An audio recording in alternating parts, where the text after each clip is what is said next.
യോഹന്നാൻ 13 അധ്യായം. ശിഷ്യന്മാരുടെ പാദം കഴുകുന്നു. ഈ ലോകം വിട്ട് പിതാവിൻ്റെ സന്നിധിയിലേക്ക് പോകാനുള്ള സമയമായി എന്ന് പെസഹ തിരുനാളിന് മുൻപ് യേശു അറിഞ്ഞു. ലോകത്തിൽ തനിക്ക് സ്വന്തമായുള്ളവരെ അവൻ സ്നേഹിച്ചു, അവസാനം വരെ സ്നേഹിച്ചു. അത്താഴ സമയത്ത് പിശാച് ശിമയോൻ്റെ പുത്രനായ യൂദാസ് കറിയോത്തായുടെ മനസ്സിൽ യേശുവിനെ ഒറ്റിക്കൊടുക്കാൻ തോന്നിച്ചു.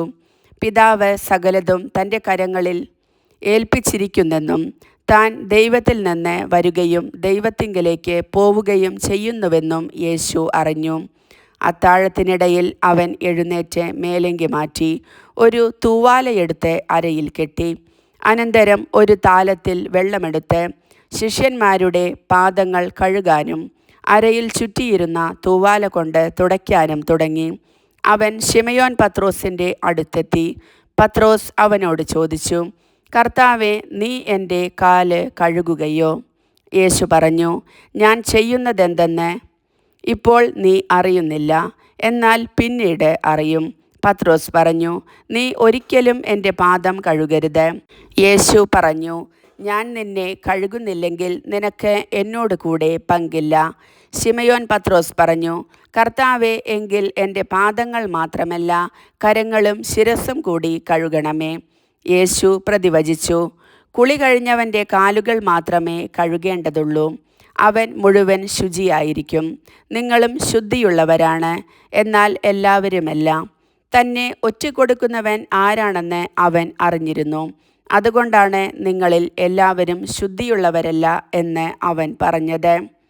അവരുടെ പാദങ്ങൾ കഴുകിയതിനു ശേഷം അവൻ മേലങ്കി ധരിച്ച് സ്വസ്ഥാനത്തിരുന്ന് അവരോട് പറഞ്ഞു, ഞാൻ എന്താണ് നിങ്ങൾക്ക് ചെയ്തതെന്ന് നിങ്ങൾ അറിയുന്നുവോ? നിങ്ങൾ എന്നെ ഗുരു എന്നും കർത്താവ് എന്നും വിളിക്കുന്നു. അത് ശരി തന്നെ, ഞാൻ ഗുരുവും കർത്താവുമാണ്. നിങ്ങളുടെ കർത്താവും ഗുരുവുമായ ഞാൻ നിങ്ങളുടെ പാദങ്ങൾ കഴുകിയെങ്കിൽ നിങ്ങളും പരസ്പരം പാദങ്ങൾ കഴുകണം. എന്തെന്നാൽ ഞാൻ നിങ്ങൾക്ക് ചെയ്തതുപോലെ നിങ്ങളും ചെയ്യേണ്ടതിന് ഞാൻ നിങ്ങൾക്കൊരു മാതൃക നൽകിയിരിക്കുന്നു. സത്യം സത്യമായി ഞാൻ നിങ്ങളോട് പറയുന്നു, ഭൃത്യൻ യജമാനനേക്കാൾ വലിയവനല്ല, അയക്കപ്പെട്ടവൻ അയച്ചവനേക്കാളും വലിയവനല്ല. ഈ കാര്യങ്ങൾ അറിഞ്ഞ് നിങ്ങൾ ഇതനുസരിച്ച് പ്രവർത്തിച്ചാൽ അനുഗ്രഹീതർ. നിങ്ങൾ എല്ലാവരെയും കുറിച്ചല്ല ഞാനിത് പറയുന്നത്. ഞാൻ തിരഞ്ഞെടുത്തവരെ എനിക്കറിയാം. എൻ്റെ അപ്പം ഭക്ഷിക്കുന്നവൻ എനിക്കെതിരെ കുതികാലുയർത്തി എന്ന തിരുവെഴുത്ത് പൂർത്തിയാകേണ്ടിയിരിക്കുന്നു. അത് സംഭവിക്കുമ്പോൾ ഞാൻ തന്നെ എന്നു നിങ്ങൾ വിശ്വസിക്കേണ്ടതിനാണ് സംഭവിക്കുന്നതിന് മുൻപ് തന്നെ ഞാൻ നിങ്ങളോട് പറയുന്നത്.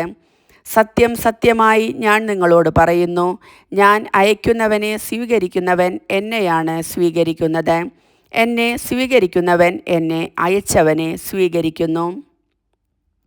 യൂദാസിൻ്റെ വഞ്ചനയെക്കുറിച്ച്. ഇതു പറഞ്ഞപ്പോൾ യേശു ആത്മാവിൽ അസ്വസ്ഥനായി. അവൻ വ്യക്തമായി പറഞ്ഞു, സത്യം സത്യമായി ഞാൻ നിങ്ങളോട് പറയുന്നു, നിങ്ങളിൽ ഒരുവൻ എന്നെ ഒറ്റിക്കൊടുക്കും. അവൻ ആരെപ്പറ്റി പറയുന്നു എന്നറിയാതെ ശിഷ്യന്മാർ ആകുലചിത്തരായി പരസ്പരം നോക്കി. ശിഷ്യന്മാരിൽ യേശു സ്നേഹിച്ചിരുന്നവൻ അവൻ്റെ വക്ഷസ്സിലേക്ക് ചാരിക്കിടന്നിരുന്നു. ശിമയോൻ പത്രോസ് അവനോട് ആംഗ്യം കാണിച്ചു പറഞ്ഞു, അവൻ ആരെപ്പറ്റി പറയുന്നു എന്ന് ചോദിക്കുക.